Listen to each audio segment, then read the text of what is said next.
Baik ya, bismillahirrahmanirrahim. Assalamualaikum warahmatullahi wabarakatuh. Masuk suara saya? Waalaikumsalam warahmatullahi wabarakatuh. Waalaikumsalam. Ibu. Ya. Kuliah sebelumnya sudah selesai semua ya? Yang kelas apa tadi? Kelas A ya? Ada kuliah sore. Sudah selesai semua? Sudah, Bu. Sudah ya? Sudah sholat asar? Sudah sholat asar ya? Sudah. Oke. Sudah. Yang belum sholat silakan sholat dulu ya. Oke. Ini Baik, Bu.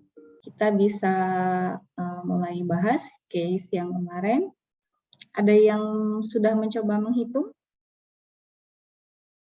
Yang ini?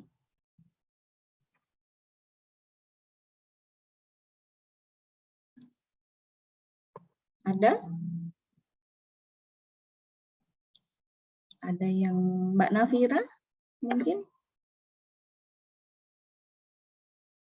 Have you tried? Belum sih, Bu. Belum. Siapa yang rajin? Siapa lagi nih di sini? Yang rajin siapa? Bu, izin bertanya, Bu. Untuk nilai V alpha per 2 N1 plus N2 berapa ya, Bu? Yang ini ya, Mas ya. Kemarin kita tuh pakai yang pertama ya, yang ini ya. Iya, Bu. Oke, jumlah sampelnya berapa kemarin tuh? 8 ya? Yang ini bukan sih? Yang ini ya?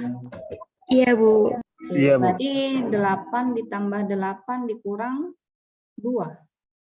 Jadi yang kita butuhkan ini ya, informasinya ya.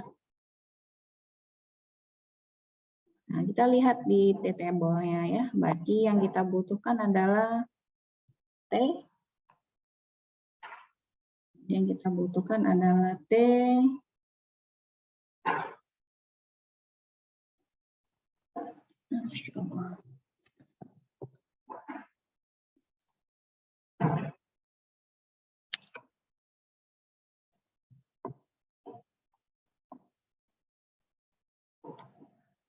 Alfanya berapa? 0,05.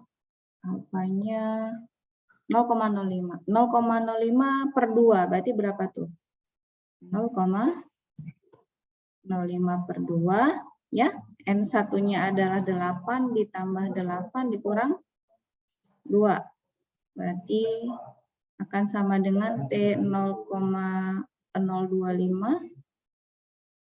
Degree-nya berapa? Degree of freedom-nya di F-nya adalah 16 kurang 2, 14. Iya.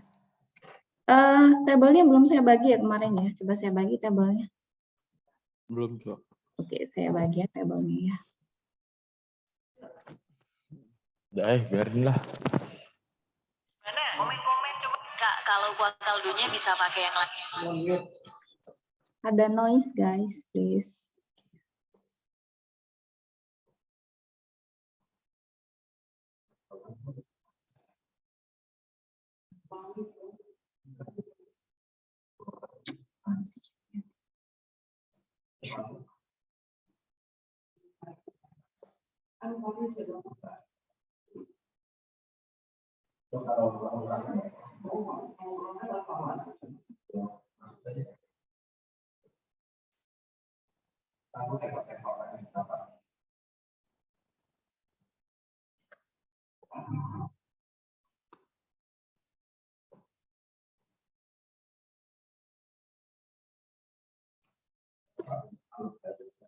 Ya, sudah saya bagi tabelnya. Oke, kita lihat alfa per 2 yaitu 0,025 dengan degree of freedom-nya adalah 14. Berarti halaman berapa tabel T? Tabel T ada di halaman ke... Nggak ada halamannya ya. Kita lihat 14, ini 14. Ya, kemudian alfanya adalah alfa per 2, 0,025. 0,25 ada di kolom ke yang ini ya. 1, 2, 3, 4, 5. Kita turunkan ke bawah. Ah, ini dia. Ini table kita ya, 2,145 kurang lebih. 2,145.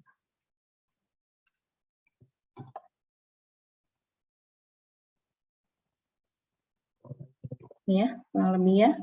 Ada yang sudah menghitung T hitungnya berapa? Saya bawa ke OneNote.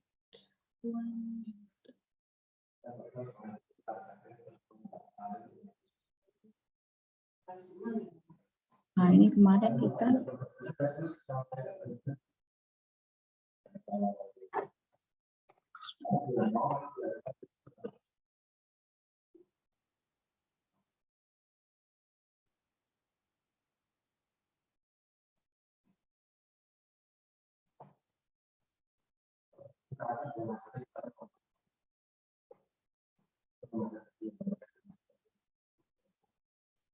kemarin juga hasil perhitungannya belum saya bagi ya, yang sebelumnya. Nanti saya bagi dua-duanya, yang kemarin dan hari ini.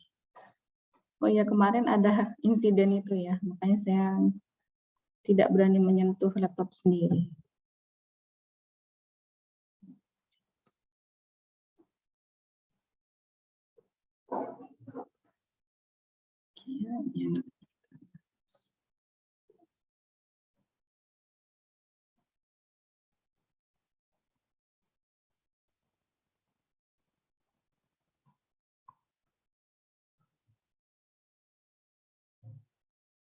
Oke, baik, kita akan mulai dari tahap yang pertama. Ya, tahap yang pertama kita akan punya hipotesis.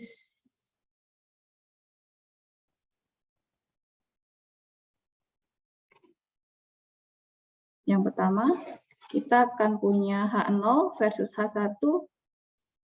H0 versus H1-nya apa? Yang pertama ya, yang ini ya, μ1 sama dengan μ2, atau Anda boleh tulis dengan μ1 min μ2 sama dengan 0, boleh. Ya.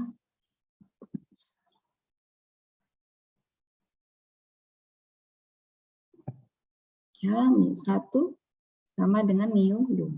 Ya, versus H1 adalah μ1 tidak sama dengan μ2. Langkah yang kedua, apa? Tingkat signifikansi ya.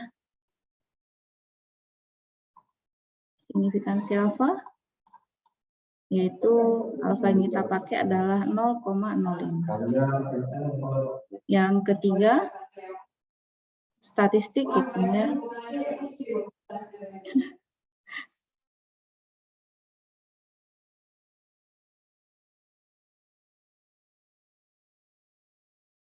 Ya, oke, ada suara masuk ya. Yang ketiga apa? Statistik hitung ya. Statistik hitung apa nih? T hitung apa rumusnya? X bar 1 min X bar 2 dikurang delta 0 dibagi S pool akar 1/N1 ditambah 1/N2. Ya, nah dari resum dari sini ya kita sudah punya beberapa informasi ya, ini X bar 1, X bar 2. Oke, yang belum kita punya adalah S pool-nya ya, ini S pool-nya.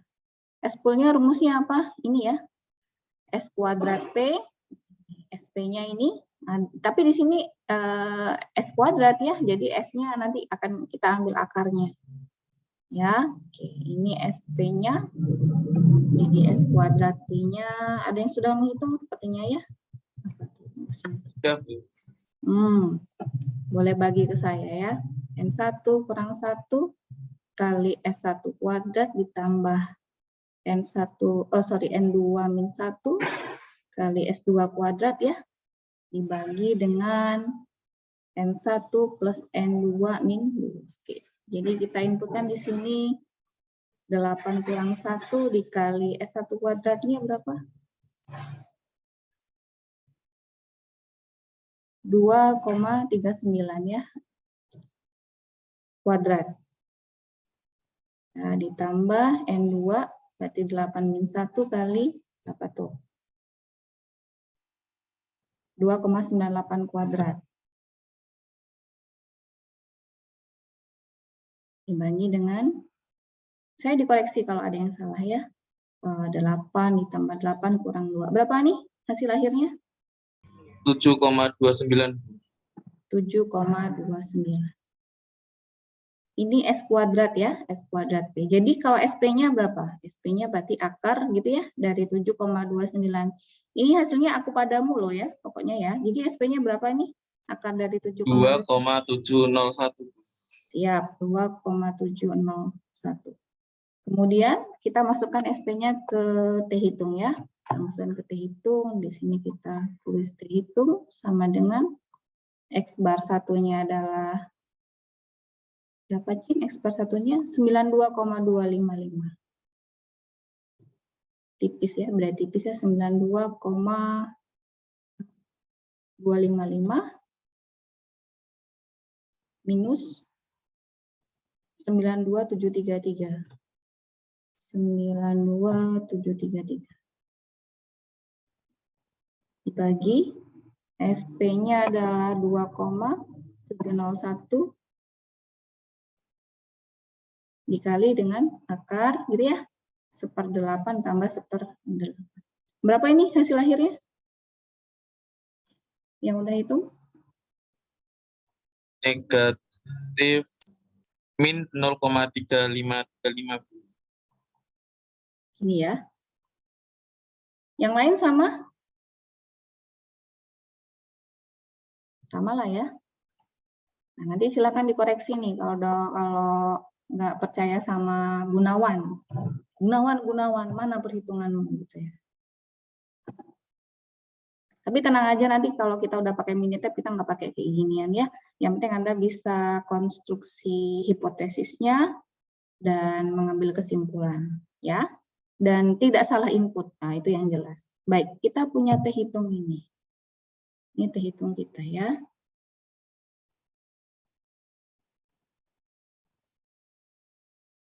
Kemudian langkah yang keempat apa?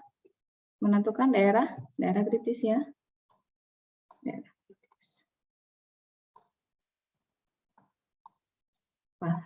Bunyinya apa? H0 ditolak apabila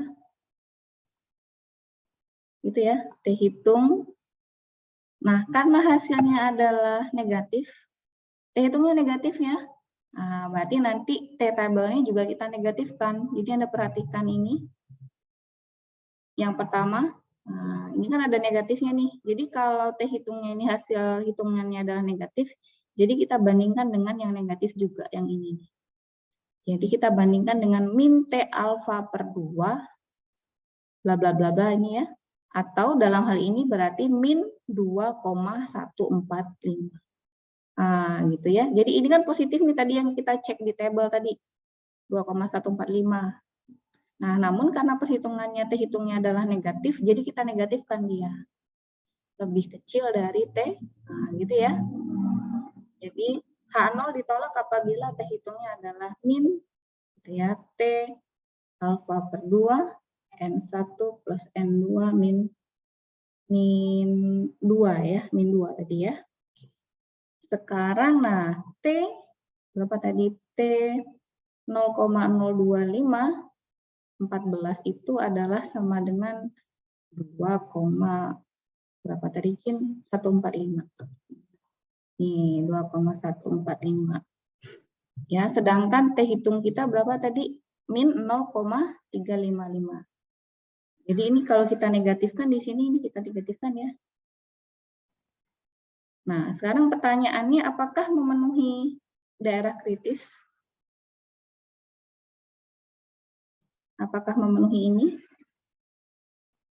Apakah min 0,3535 itu lebih kecil dari min 2,145? Pertanyaannya? Enggak, Bu. Enggak, ya. Jadi dia tidak lebih kecil dari, nah gitu ya. Jadi kesimpulannya yang bisa kita tarik adalah kesimpulannya apa? H0-nya ditolak tidak?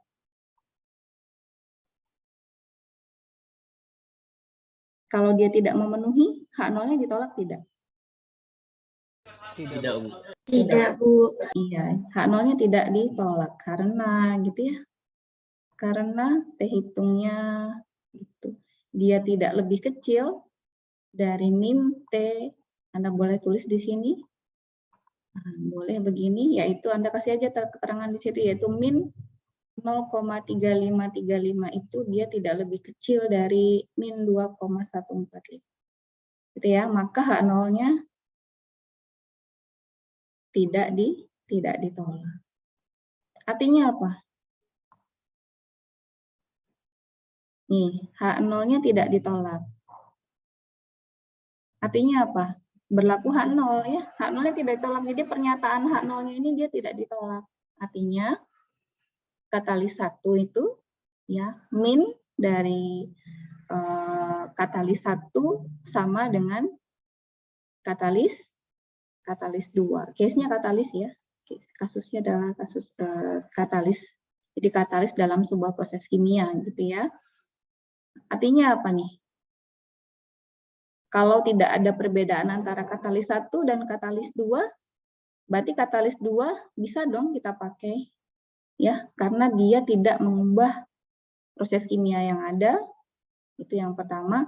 Dan Anda perhatikan di sini katalis 2 itu is cheaper. Jadi dia lebih murah. Nah, ini ya. Ini dia lebih murah nih. Nah, Anda kalau jadi supervisor dalam hari ini apa yang bisa Anda lakukan? Bisa jadi Anda replace ya udahlah karena dia lebih murah, katalis 1 kita ganti aja sama katalis 2. So simple gitu ya. Sesimpel itu. Itu salah satu manfaat statistik itu di sana. Jadi karena H0 ini tidak ditolak ya. Artinya gitu ya, artinya katalis 1 sama dengan, jadi dia memberi efek yang sama gitu ya, katalis 2. Ya, jadi katalis 2 ini dia acceptable, tapi dia lebih murah gitu. Ini kalau saya jadi supervisornya, ya udahlah ganti aja, toh efeknya sama, tapi ternyata dia lebih murah gitu, yang jelas dia lebih murah, ya udah bisa aja kita ganti katalis 1 dengan katalis 2. Ya, gitu ya. Sampai sini ada pertanyaan?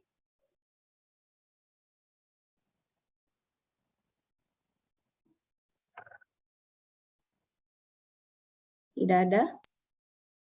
Bu izin Bu. Boleh. Kan tadi Bu ada bilang pengaplikasian waktu di lapangan gitu ya Bu. Nah kalau misalnya udah di lapangan gitu Bu, kita jadi supervisor. Nah terus cara menentukan titik kritisnya itu gimana ya Bu? Ini apakah tadi. Gimana?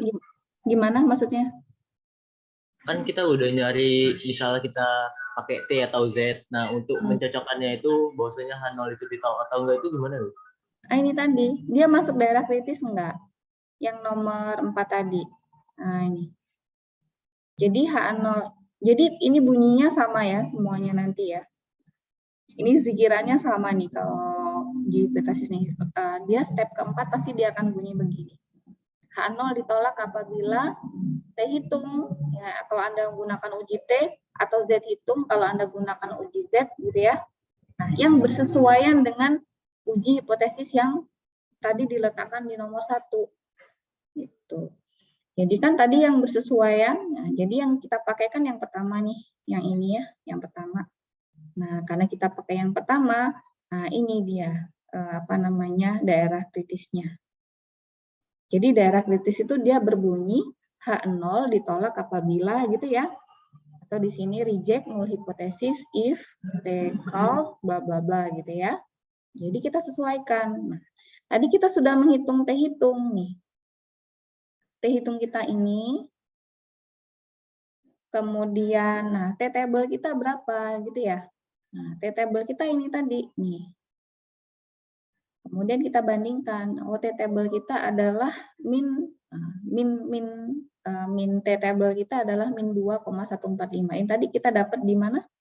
Kita dapat di table ya. Kita dapat di table nih. Kemudian kita bandingkan, masuk nggak dia di sini? Masuk kriteria ini enggak? Kalau dia masuk, H0-nya ditolak. Ya, kalau dia masuk kriteria ini, H0-nya ditolak. Kalau H0 ditolak, berlaku H1. Gitu. Nah, ini tadi kan tidak masuk kriteria ini kan? Dia nggak masuk nih, nggak memenuhi daerah kritis.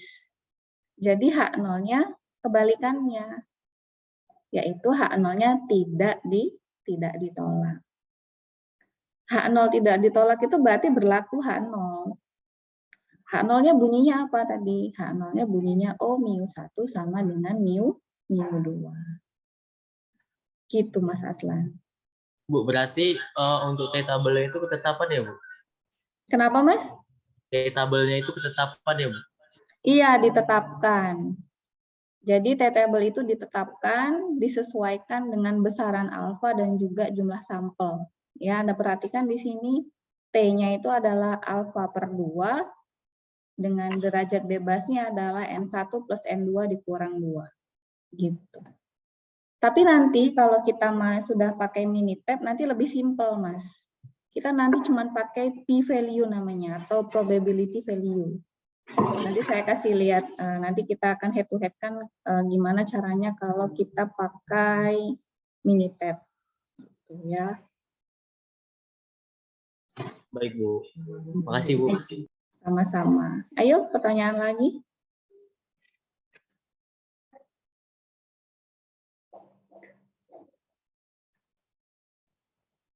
Silakan yang mau bertanya.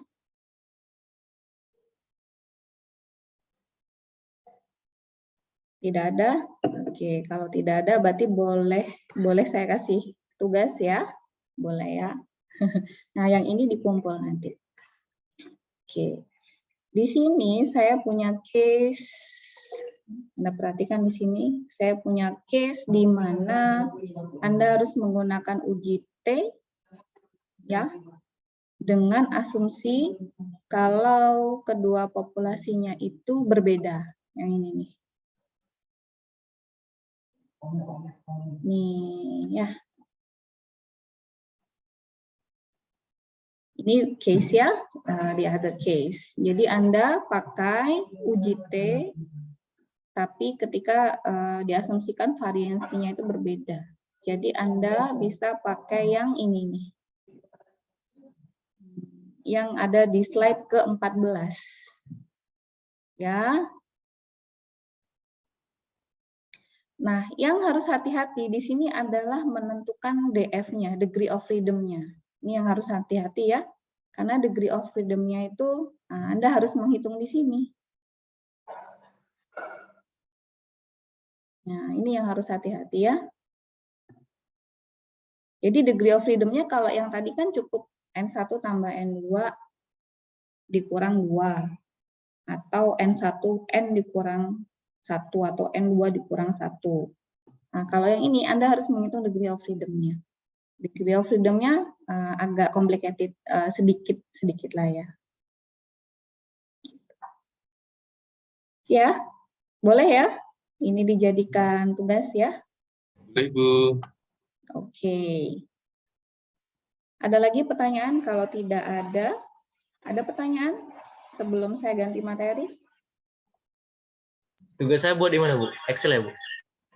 Boleh, di Excel boleh, ditulis boleh. Anda bisa combine ya antara Anda menulis dan Excel juga boleh. Baik, Bu. Pokoknya hasil pekerjaan sendiri. Gitu ya. Oke. Nah, Anda perhatikan, jadi yang barusan kita bahas dari kemarin terkait dengan uji rata-rata, ya itu sebenarnya membawa kita ke dalam sebuah comparison eksperimen atau eksperimen perbandingan ya. Contohnya ini nih, kita membandingkan katalis 1 dengan katalis 2. Gitu ya. Ini kalau 2 populasi. Nah, ada juga yang 3 populasi. Ya, ada yang 3, ada yang 4 dan seterusnya.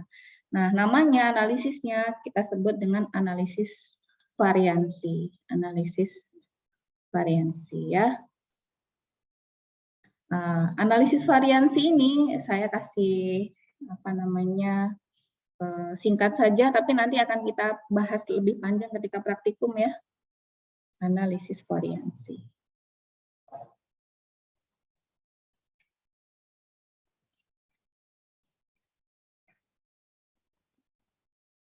Oke, sebelum ke analisis variansi, analisis variansi. Saya coba terangkan sekilas aja ya terkait dengan analisis variansi. Habis ini kita masuk ke PRT test ya. Coba saya jelaskan sendiri. Jadi analisis variansi ya. Jadi kalau kita punya K populasi. Jadi misalkan ini adalah populasi pertama, populasi kedua gitu ya, sampai dengan K populasi seperti itu. Kemudian di sini kita punya mu1 gitu ya, mu2 sampai dengan mu K. Nah, kita bisa membandingkan gitu ya. Nah, ini dalam sebuah comparison eksperimen tapi untuk K kelompok atau K populasi. Dari sini kita akan tahu mana yang berbeda dengan yang lain, ya. Mana yang lebih tinggi daripada yang lain, mana yang paling rendah daripada yang lain. Nah, gitu ya. Nah, dia ini punya uji hipotesis bunyinya begini. Ini kebetulan slide saya belum ketemu ya. Saya ada slide-nya tapi belum ketemu lagi nih. Tapi sekilas aja ya, just you sekedar tahu aja. Kalau Anda ingin tahu lebih banyak di internet tuh banyak banget itu. Jadi nanti di sini kita akan punya uji hipotesis H0 versus H1. H0-nya akan berbunyi mu1 sama dengan mu2, gitu ya. Sama dengan mu3, mu4, dan seterusnya sama dengan mu-K. Jadi H0 ini dia akan berbunyi mu1 sama mu2 sama semua sampai dengan mu-K. Nilainya sama semua. Gitu ya. Nah, sekarang yang jadi pertanyaan saya, kalau H0-nya bunyinya begini, H1-nya bunyinya apa?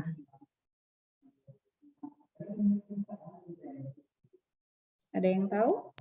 Tidak sama dengan. Tidak sama dengan. Tidak sama dengan Apanya yang tidak sama dengan? mu1, mu2. Tidak sama dengan mu2, terus? Tidak sama dengan mu. Nah, X ya, Bu. Titik gitu, Bu. Sampai dengan mu-K gitu ya. Iya, Bu. Nah, sayangnya bukan itu. Coba Anda perhatikan lagi. Mirip dengan saya bilang rambut Aslan warnanya hitam. Berarti kebalikannya rambut Aslan tidak berwarna hitam ya. Nah, ini juga hati-hati nih. Kalau H0-nya bunyinya semua rata-rata dari kelompok 1 sampai dengan kelompok K ini sama, berarti H1-nya bunyinya ya, ini dia kehati-hatian kita menentukan uji hipotesis dalam uji hipotesis statistik ya. Maka dia akan berbunyi gini nih, minimal gitu ya, minimal ada sepasang gitu ya, sepasang mu,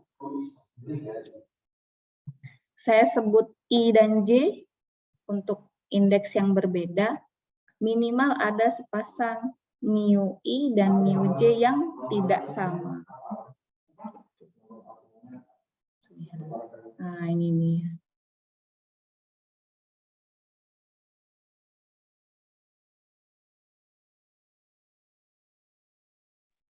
Jadi, kebalikan dari H0 ini, kita akan bisa menemukan minimal ada sepasang mu yang tidak sama.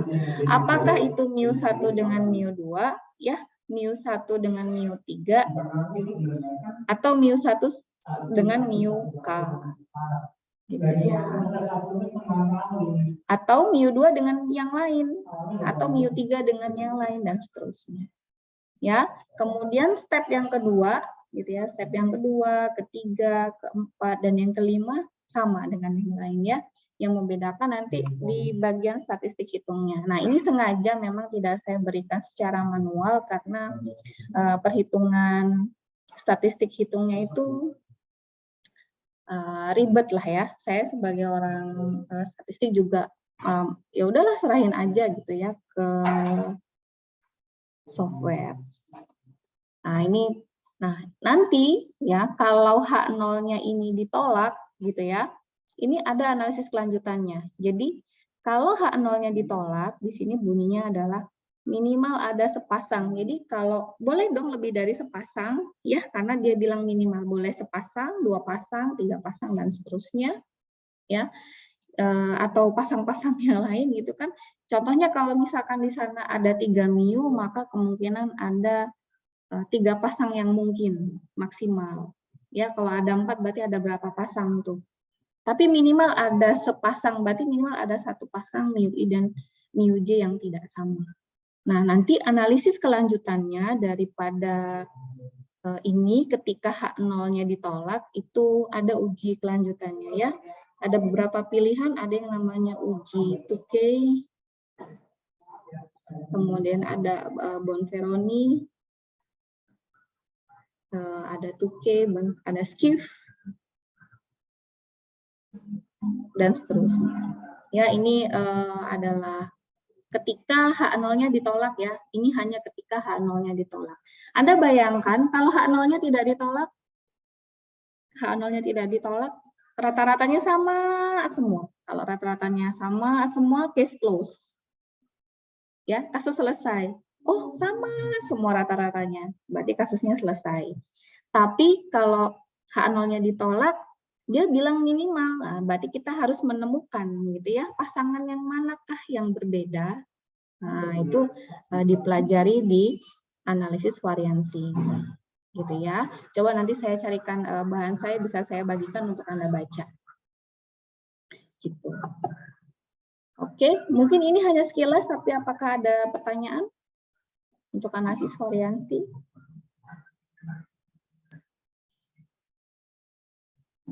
Tidak ada ya, aman ya. Oke, kalau tidak ada, saya akan lanjut ke petty test ya.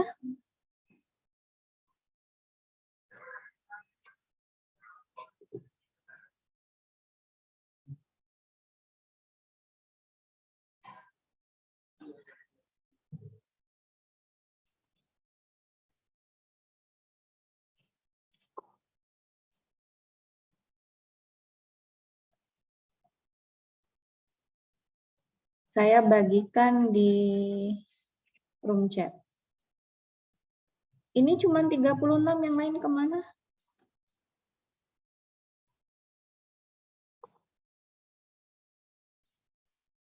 Ada yang gabung, Bu. Ada yang gabung, Bu. Ada yang gabung. Oke, Kelvin sama Aslan tolong dinotis teman-temannya ya. Baik, Bu.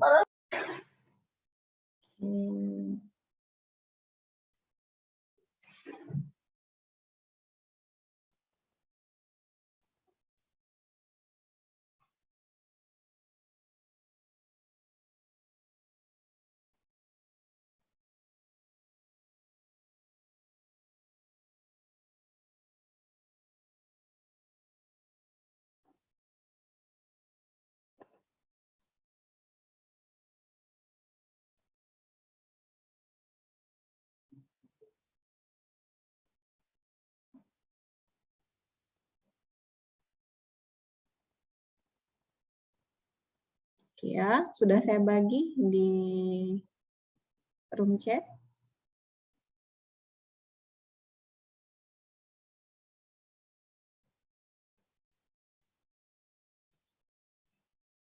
Nah, statistik inferensial untuk uji T berpasangan, ya ini nama kita sebut juga sebagai uji T berpasangan, bedanya dengan yang tadi apa? Kalau yang ini antara populasi 1 dan populasi 2 atau kelompok 1 dan kelompok 2 itu saling bergantung. Ya, atau dia itu dependent. Ya, jadi analisisnya kita tidak bisa lepas dari kelompok 1 dan kelompok yang lain, itu dia tidak bisa kita pisahkan. Ya, berbeda dengan yang sebelumnya. Kalau yang sebelumnya, ya, yang ini dia saling independen. Anda perhatikan. Ya, contoh di kasus yang kita jadikan contoh ya. Jadi 8 observasi di katalis 1 itu berbeda dengan katalis 2. Jadi di sini ini sebenarnya dia ada 16 sampel. Gitu ya. Begitu juga dengan yang ini. Nah, case yang ini itu dia independen terhadap case yang kedua. Case yang pertama berbeda dengan case yang kedua. Dia itu saling independen, saling bebas. Ya, bahkan jumlah sampelnya itu bisa berbeda. Ya, contohnya misalkan yang saya bandingkan adalah jumlah produksi sumur A dan sumur B. Gitu ya, jumlah produksi sumur A dan sumur B selama bulan Januari 2022 misalkan. Ya, meskipun keduanya datanya sama-sama 31 ya, bulan Januari kemarin ya, tapi itu adalah hasil dari 2 sumur yang berbeda. Jadi dia saling independen, tidak saling mempengaruhi. Ya, jadi sumur yang satu atau data pertama tuh tidak mempengaruhi data yang kedua. Nah, berbeda dengan parity test ya atau uji berpasangan ini. Kalau uji berpasangan itu dia saling ketergantungan. Data yang pertama atau data yang kedua itu saling bergantung. Data yang kedua bergantung di data yang pertama. Ya, sehingga implikasinya adalah jumlah sampelnya itu dia harus sama. Gitu ya, jumlah sampelnya dia harus sama.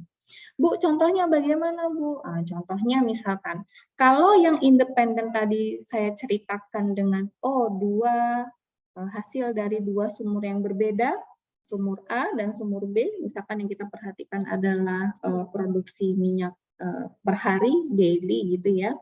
Nah, contoh yang parity test itu tadi, bisa kita bandingkan misalkan sumur A, ya, jadi sama-sama sumur A, antara produksi di bulan Januari sama-sama sumur A dengan di bulan Februari. Nah, ya, atau banyak kasus ditemukan biasanya dia dipakai untuk before and after eksperimen, sebelum dan sesudah. Gitu.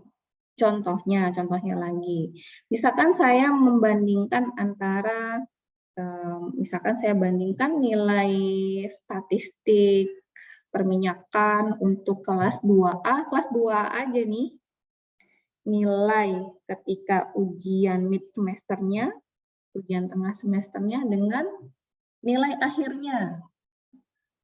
Jadi nanti saya akan punya data, misalkan di sana ada Mbak Nafira.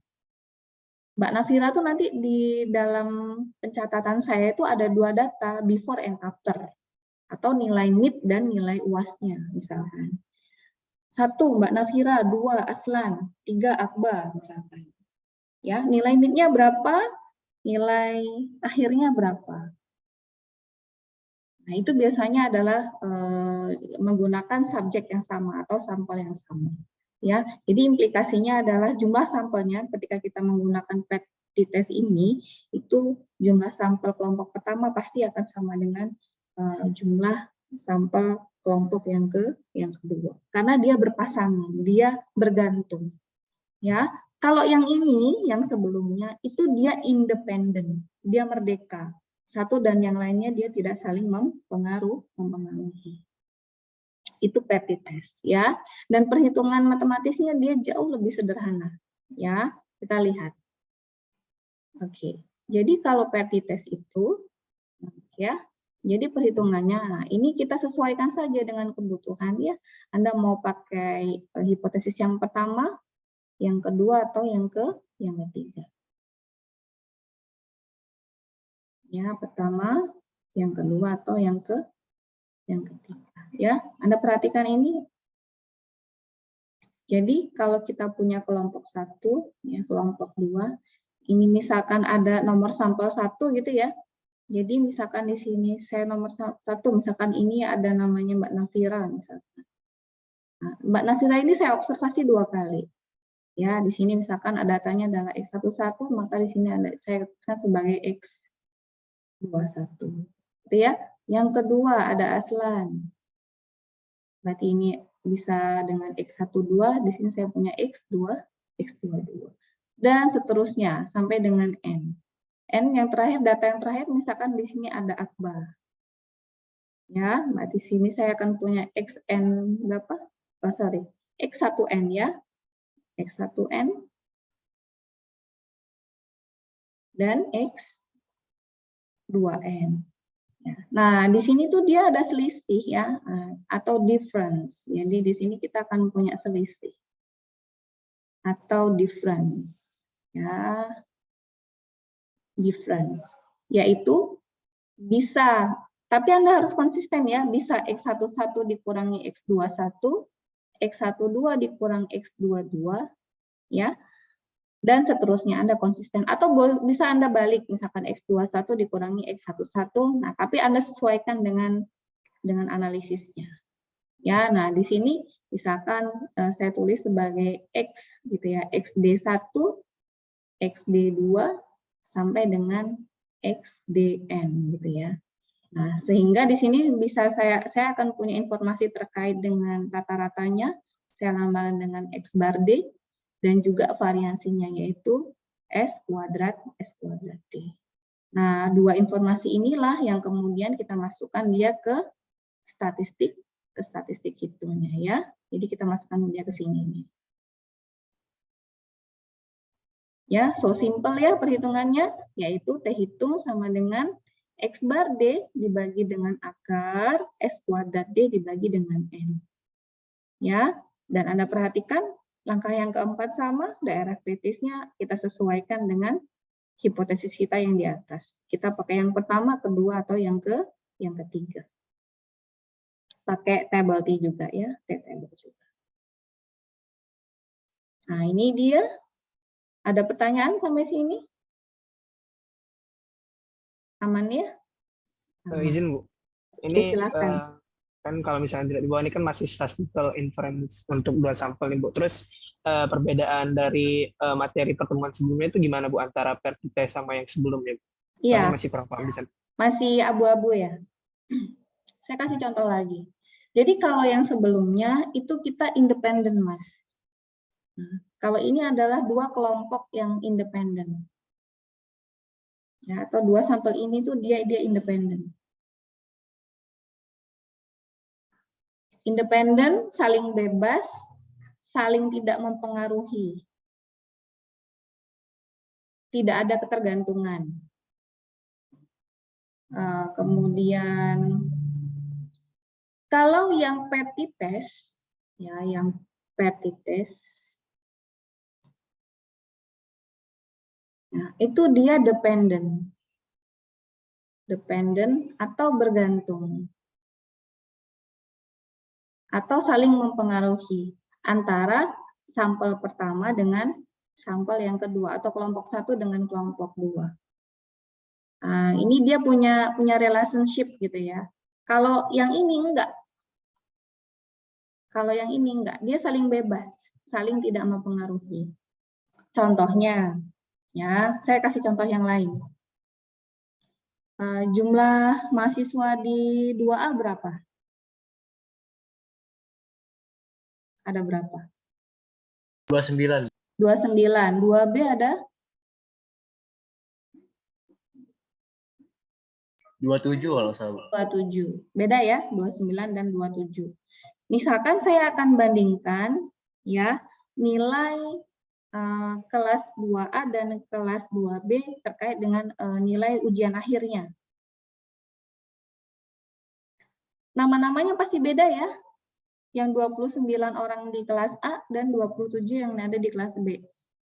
Kemudian kira-kira Anda saling mempengaruhi tidak? Kan enggak mungkin. Nah, itu yang saya katakan dia itu independen, dia bebas. Gitu. Tapi kalau yang petites yang bagaimana, Bu? Yang petites itu misalkan kelas 2A saya amati 2 kali, yaitu nilai mid semesternya dan nilai akhirnya. Nah, kalau itu pasti tergantung. Kenapa? Karena ada satu subjek, ya, ada N subjek yang diamati 2 kali. Gitu. Data yang kedua bergantung di data yang pertama. Dia adalah subjek yang sama. Yang ini tadi. Nah, ini. Jadi si Nafira ini saya amatin 2 kali. Ini nilainya Nafira, ini juga nilainya Nafira. Gitu. Punya hubungan ya? Sama-sama nilainya Nafira. Yang ini nilai mid semesternya Aslan, yang ini juga nilai mid semesternya Aslan. Dia punya hubungan, sama-sama hasil kerjanya Aslan di sini. Gitu. Bu, izin Bu. Kalau misalnya yang diamati itu misalnya satu orang kayak Azlan gitu kan Bu. Nah terus yang diamatin itu nilai UTS sama nilai UAS itu kan beda gitu Bu. Nah itu termasuk yang mana ya Bu? Itu ini Mas, masuk yang ini, masuk yang berpasangan ini. Sama-sama hasil kerjanya Aslan. Berarti satu objek ya Bu? Iya, satu objek diamati 2 kali. Itu salah satu fenomena kalau dia tidak bebas. Dia tidak independen. Jadi kelompok pertama dengan yang kelompok kedua itu dia tidak independen. Itu salah satu contoh atau fenomena ketika 2 kelompok ini dia tidak independen. Walaupun nilainya beda gitu Bu. Kan UTS sama UAS itu kan beda gitu. Oh iya, memang yang dicari kan perbedaannya. Gitu. Nah, tapi beda lagi kalau data ini hilang nih. Data ini hilang, ya. Kemudian kelompok 1 ini adalah data dari kelas 2A, kelompok 2 ini adalah data dari kelas B, yang saya bandingkan nilai ujian akhirnya. Nah, itu baru independen dia. Dia merdeka. Dan jumlah sampelnya nanti bisa beda, kan? Yang di sini 29, yang satunya 27. Itu dia baru independen. Nah, kalau independen, kita pakai yang sebelumnya. Yang ini tadi, yang kemarin tuh. Tapi kalau dia tidak independen atau dia dependen, kita pakai yang ini, yang PEPT test ini. Atau uji T berpasangan ini.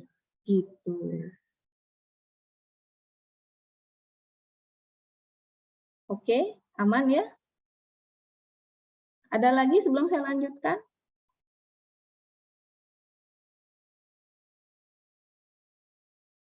Nah, Bu, ini diobservasi 2 kali, Bu. Kalau diobservasi 3 kali bagaimana? Bisa nggak? Bisa. Tapi bukan ini lagi nanti analisisnya, ada sendiri lagi. Ya, bisa diobservasi 3 kali, 4 kali, hingga N kali. Nah, itu nanti metode analisisnya beda lagi. Nah, Bu, metode analisisnya bagaimana? Nah, itu tugas Anda cari sendiri. Nah, gitu ya. Dari awal saya ceritakan, ya, saya hanya bisa mengenalkan yang dasar-dasar saja. Jadi pijakan. Jadi kalau Anda membutuhkan metode analisis yang lebih advance, itu ada. Tapi minimal Anda punya bekal ini, gitu ya. Punya bekal ini.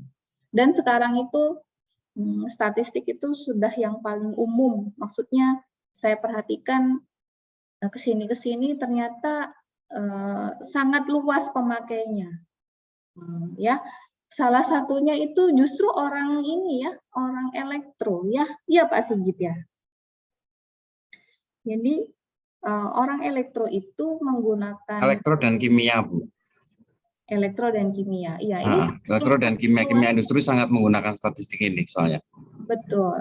Jadi saking bahasa Jawa, karena dia itu sangat useful banget di elektro itu, justru bahkan bisa jadi lebih advance gitu. Jadi kebutuhan mereka itu karena lebih tinggi, jadi mereka bisa jadi belajarnya itu lebih tinggi gitu ya. Iya. Bahkan lari Ya, hampir sebanding dengan penggunaan matematika, penggunaan diferensial, Bu. Penggunaan apa namanya, Laplace diferensial, di mana di situ banyak penggunaan untuk aplikasi, pasti di situ akan banyak digunakan untuk statistiknya juga, seperti itu. Iya, kurang lebih seperti itu ya. Saya pikir dulu pemodelannya itu hanya pemodelan yang matematis saja, Pak. Tetapi kesini-kesini. Jadi nanti kan ini dari sini, nanti aplikasinya langsung larinya kan kita ke peralatan, Bu ya. Iya. Larinya ke peralatan. Jadi kalau contohnya untuk katalis tadi ya. Nah biasanya kalau katakanlah kesimpulan kita menggunakan katalis yang pertama gitu ya. Nah itu nanti terus kita mengatur di kontrolnya seperti itu. Nah kalau sudah lari ke kontrol ya larinya ke matematika lagi kan. Tetapi untuk pendekatan produk nanti menggunakan statistik yang Ibu jelaskan tadi. Iya. Tapi terakhir itu saya pakai di perhitungan deviasi, Pak Sigit. Iya. Terkait dengan kalibrasi alat ya. Iya betul, seperti kalibrasi alat. Itulah guys pokoknya. Kalau diproduksi itu sebenarnya lebih ini lagi ya guys ya. Anda bisa ngobrol sama Pak. Kalau diproduksi banyak lagi Bu malahan. Sebetulnya ada juga. Katakanlah untuk production itu kan katakanlah untuk plan itu kan fasanya beda-beda kadang. Nah kadang-kadang itu di dalam memperhitungkan adanya faktor itu harus kita antisipasi di awal. Makanya kita bisa menggunakan statistik ini juga. Karena kita nggak tahu cadangan fase di bawah itu ada berapa aja gitu. Nah itulah, kalian yang ngerti. Iya. Saya nggak ngerti pasti. Jadi nanti tantangan di produksi juga banyak, itu termasuk salah satunya pengendalian frakturnya tadi. Oh iya. Terima kasih Pak Singgih. Gitu. Iya, sami-sami Bumi. Oke ya, kita bisa lari ke contoh nih. Ya. Nah ini kemarin saya ambil di buku yang saya bagi kemarin ya, ini ada di sana. Jadi ini, the manager of fleet of automobiles is testing 2 brands. Jadi dia menguji 2 brand ya, of radial tires. Jadi yang dia uji adalah ketahanan daripada ban mobil gitu ya. And assign on tire of each brand at random to the 2 rear wheels of each cars until the tires wear out.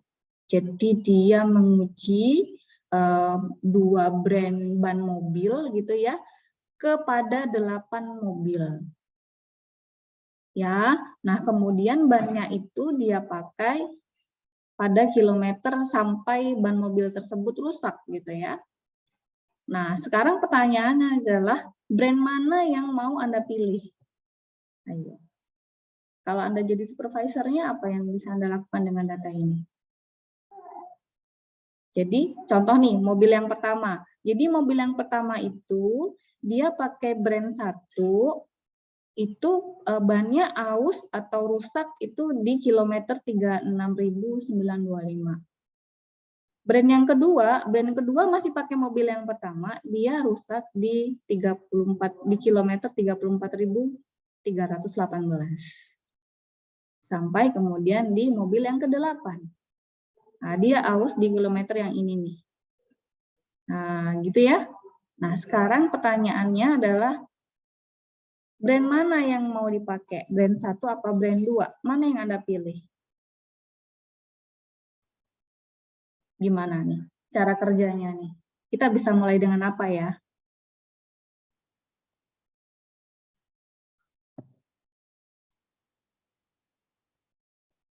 Kita bisa mulai dari mana?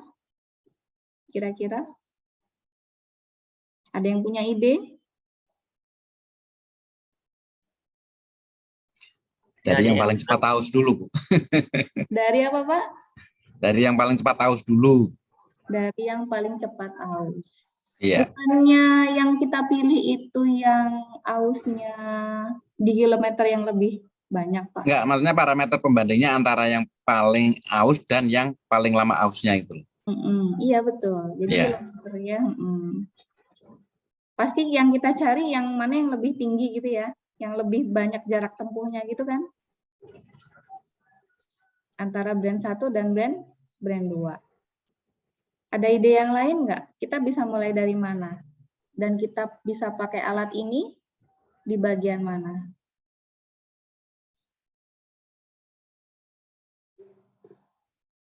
Coba. Baik Maulida. Ada ide Mbak Baik? Mbak Siska? Oh, ini yang saya sapa-sapa nih yang nongol nih videonya. Yang lain bobok sore ya. Enggak, Bu. Anda udah letih hari ini ya. Yang penting nggak lelah hati. Oke, kita bisa mulai dari mana ini? Nyari selisih mungkin. Selisihnya bagaimana, Mas? Coba ya. Saya kalau kita memakai car 1 aja, mobil 1 aja, ini adalah data kita 36.000 dan 34.000, mana yang paling bagus? Ini atau yang ini? Yang pertama apa yang kedua? Aman. Yang ke 1, ya. 1, Bu. Kemudian kalau mobil yang kedua yang mana nih? 1, Bu. Yang ke 1 Bu. juga, Bu. Mobil yang ketiga yang mana? Masih sama yang ke 1. Masih 1, Bu. sama. Sampai Ya. yang ketiga ternyata yang unggul yang brand 1 ya. Oke, kita lanjutkan lagi. Tapi Anda perhatikan yang mobil yang kelima. Ya, 37.000 dan 38.000. Kedua, Bu.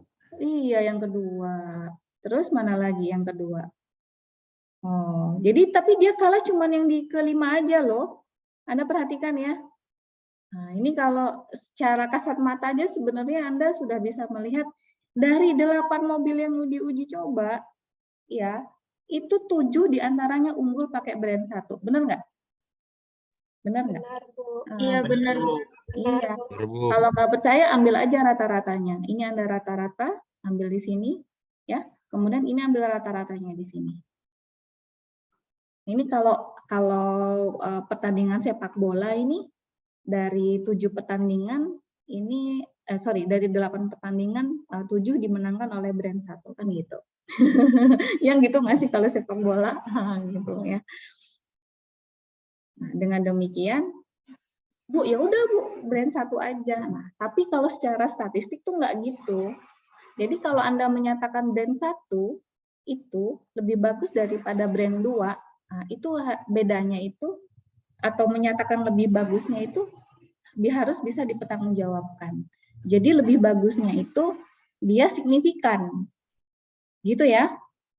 Jangan nanti brand 1 ini kalau kita ambil rata-ratanya ada di angka katakanlah 38.500. Sedangkan brand 2 ini kalau kita ambil rata-ratanya 38.450. Jadi selisihnya hanya 50 kilo. Nah, 50 kilo dengan angka variasi yang seperti ini signifikan enggak selisih itu? Gitu. Sehingga ya kita bisa mempertanggungjawabkan mana yang lebih bagus brand 1 dan brand 2 ini dengan uji hipotesis dalam statistik. Gitu. Ya, oke lah kita curiga brand 1 ini better lah ya. Bu, curiganya dari mana nih Bu? Kita bisa nyatakan, udah ambil aja rata-ratanya antara brand 1 dan brand 2. Ini rata-ratanya berapa, kemudian ini rata-ratanya berapa, ya. Kemudian ini kalau nggak salah, ini saya pernah hitung ya, saya lupa catatan saya di mana. Ini memang kalau diambil rata-ratanya brand 1 ini lebih dari brand 2. Ya, jadi brand 1 ini dia akan lebih dari brand 2. Brand 2. Tapi kan ini lebih darinya angka di sini itu belum tentu signifikan. Nah, sehingga pernyataan ini kita bawa ke uji hipotesis. Nah, uji hipotesis manakah yang bisa mendukung ini? Kita perhatikan. Kira-kira yang mana nih? Yang pertama, kedua, apa yang ketiga? Yang mana? Kedua ya. Yang kedua ya, saya kotakin ya, saya ambil nih. Nah, ini dia. Kenapa? Karena H1-nya dia cukup mewakili, gitu ya. Nah, jadi H1-nya ini sangat mewakili pernyataan yang tadi. Jadi kita bisa pakai uji hipotesis yang kedua untuk meyakinkan apakah benar brand 1 itu jarak tempuhnya lebih panjang dibandingkan dengan brand 2. Gitu. Ya. Oke, sebelum saya lanjutkan ada pertanyaan. Mau dihitungkan apa mau menghitung sendiri?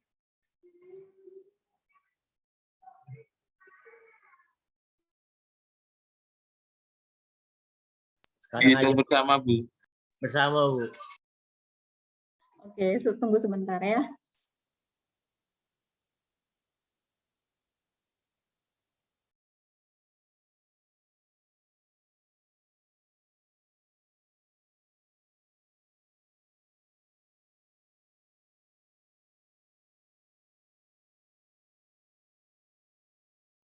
Coba saya carikan coretan saya ya.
Oke ya, ini brand 1, ini brand 2.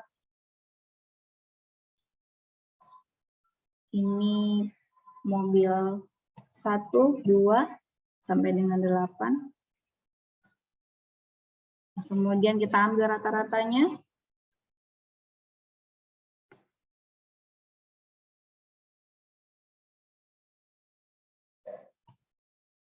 Ya, rata-ratanya ada di 38.479. Yang ini di 37.000 ya, 37.600. Nah, ini kalau Anda belum kenal statistik, ya ini, oh Bu itu jelas Bu, brand 1 itu sudah sangat jelas angkanya lebih tinggi dibandingkan dengan brand 2. Nah, gitu ya. Tapi karena Anda sudah kenal statistik, nah ini bedanya nih signifikan enggak nih brand 1 ini? Kalau brand 1 memang lebih tinggi, lebih unggul dibandingkan dengan brand 2, ini signifikan enggak? Lebih bagusnya. Kita pakai statistik itu tadi, ya. Nah, kemudian apa yang kita butuhkan, informasi apa yang kita butuhkan di sini? Yang kita butuhkan adalah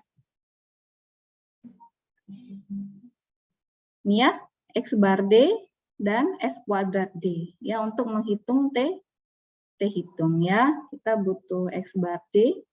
Ini di sini kita hitung selisihnya. Ya, yaitu brand 1 dikurangi brand 2 ya. Nah, ini dia ada 2000. Oke, kelihatan sekali yang minus cuman yang kelima ya, mobil yang kelima aja ya. Nah, sini kita ambil rata-ratanya. Rata-ratanya berapa ini?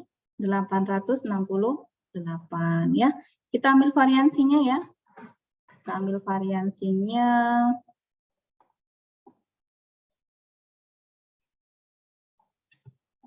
Ini adalah variansinya. Kita butuh apa nih? Kita butuh variansinya ya. Nanti, aduh. Sehingga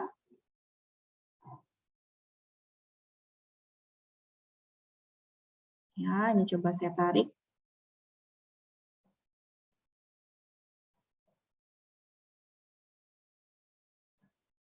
Ya, kita hitung T hitungnya, berarti T hitung.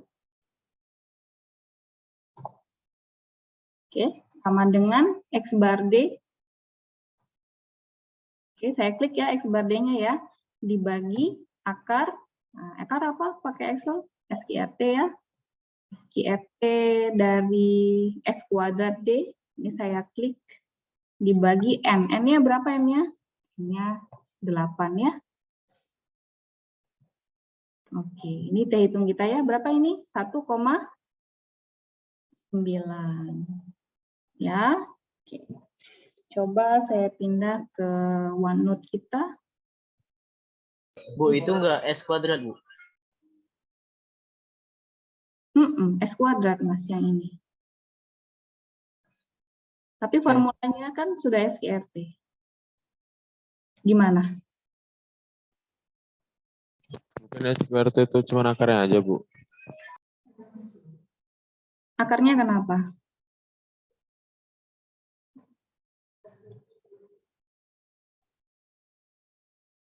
Gimana?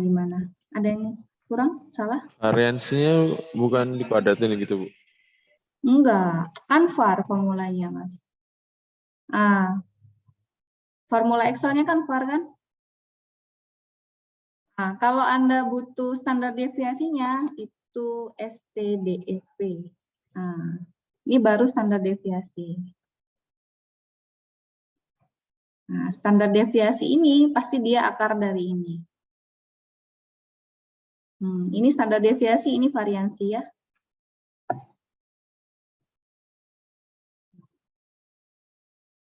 Oke?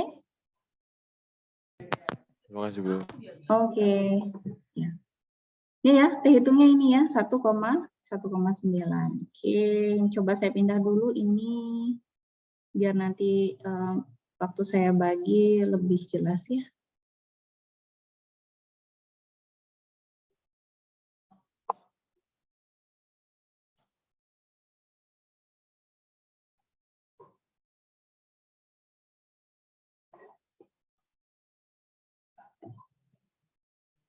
OneNote-nya nampak nggak di Anda?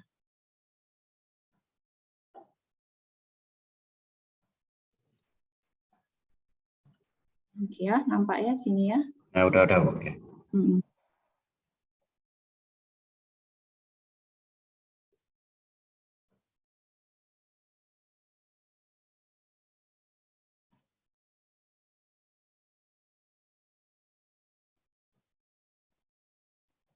Oke ya, ini perhitungan kita ya. Oke, uji hipotesisnya bunyinya apa? Jadi yang pertama, uji hipotesisnya adalah μ1 kurang dari μ2 ya. Kemudian versus H1, μ1 lebih dari μ2. Kemudian langkah yang kedua adalah apa? Alfanya ya. Nah, di signifikansi. Di kasusnya dia nggak bilang alfanya berapa. Kita pakai aja yang umum ya, 0,05 atau 5% ya. Kemudian yang ketiga adalah statistik hitung. Statistik hitung kita ada di T hitung sama dengan X bar D dibagi akar S kuadrat D dibagi N ya. Yaitu kita dapat berapa itu tadi?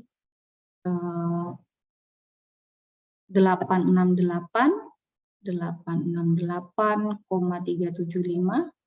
dibagi akar dari 1664185 per 8. Nah, ya, kita dapat angkanya tadi 1,93. Nah, ini ya, ini adalah T hitung kita. Nih. Ya, kemudian langkah yang keempat, daerah kritis. Daerah kritis. Ya, daerah kritisnya bilang apa? Daerah kritisnya bilang ini.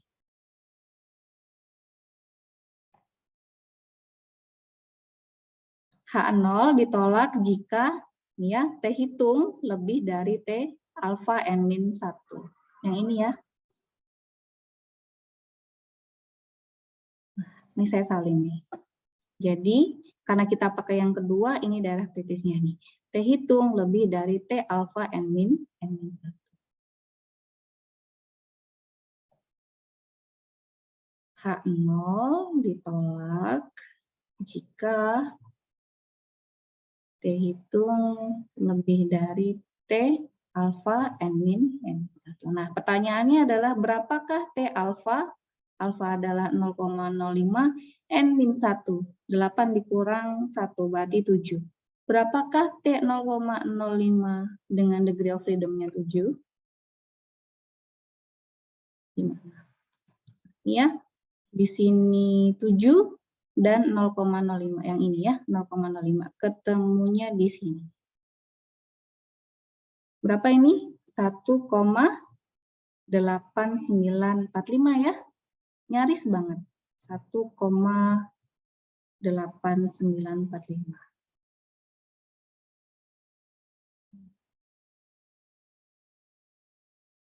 Oke.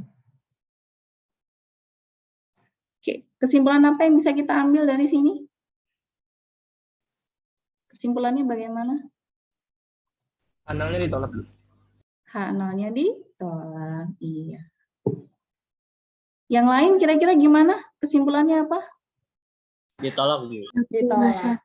Iya, kenapa ditolak? Karena Karena T hitungnya lebih besar daripada T. iya, karena T hitungnya lebih besar daripada T alfa N min 1. Atau dia itu memenuhi daerah kritis yang ini ya. Dia memenuhi ini. Karena ya T hitung lebih besar dari T alfa N min 1 atau 1,903 itu dia lebih besar dari 1,8945 gitu ya. Maka H0 ditolak. Artinya apa nih H0 ditolak? H0 ditolak. Artinya apa H0 ditolak? Nih. H1-nya benar. H1 benar itu apa, Mas? H1-nya yang diterima. Iya, saya tahu H1 diterima. Ini apa kalimatnya ini? Brand 1 lebih baik dari brand 2. Iya, ya artinya boleh saya tulis sebagai jarak tempuh ya, jarak tempuh gitu ya. Jarak tempuh brand 1 lebih jauh gitu ya, lebih jauh dibandingkan dengan brand 2. Nah, ini nanti bedanya Anda sudah belajar statistik dan belum ya. Jadi kalau beda, oh ini 38.000, ini 37.000. Nah, ini ya signifikan enggak gitu pertanyaannya. Gitu ya. Nah, signifikan enggaknya buktikan dengan statistik. Gitu. Itu kalau udah belajar statistik. Kalau cuma belajar matematik doang, oh udah jelas ini brand 1 lebih bagus ya gitu. Kurang lebih begitu ya guys ya. Jadi itu sebabnya dari sini kita belajar kalau ada testimoni hanya datang dari 1-2 orang gitu ya. Itu Anda harus cari bukti testimoni yang lain gitu ya, kurang lebih seperti itu. Oke, ada pertanyaan?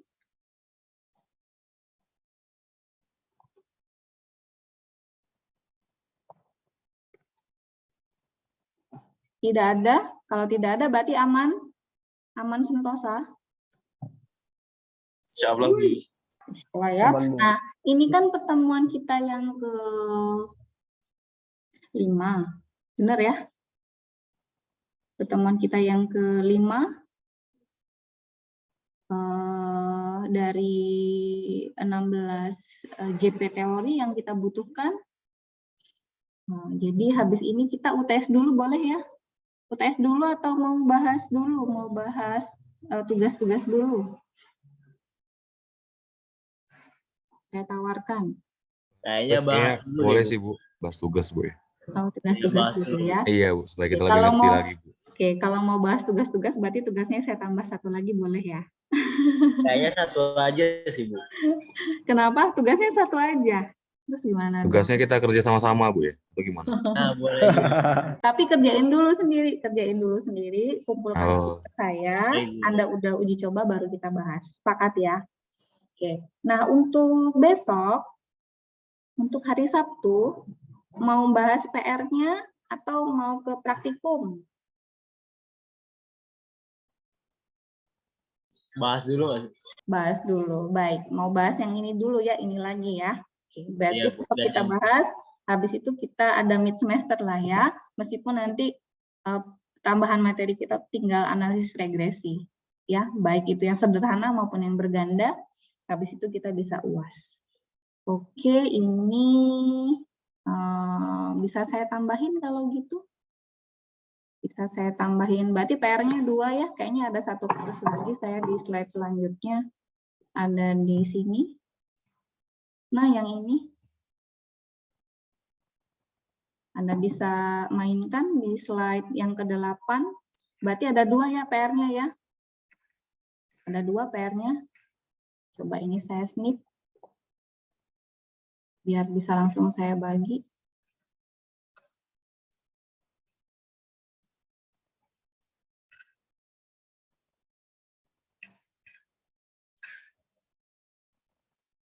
Ini PR ya. Sama yang ini tadi yang independen ya. Nah, Anda ingat-ingat ya, ada yang independen, ada yang dependen.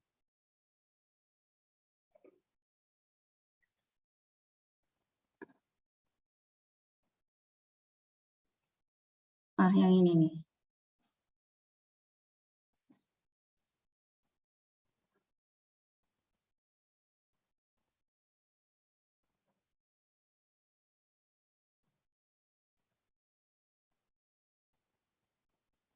Berarti PR-nya 2 ya.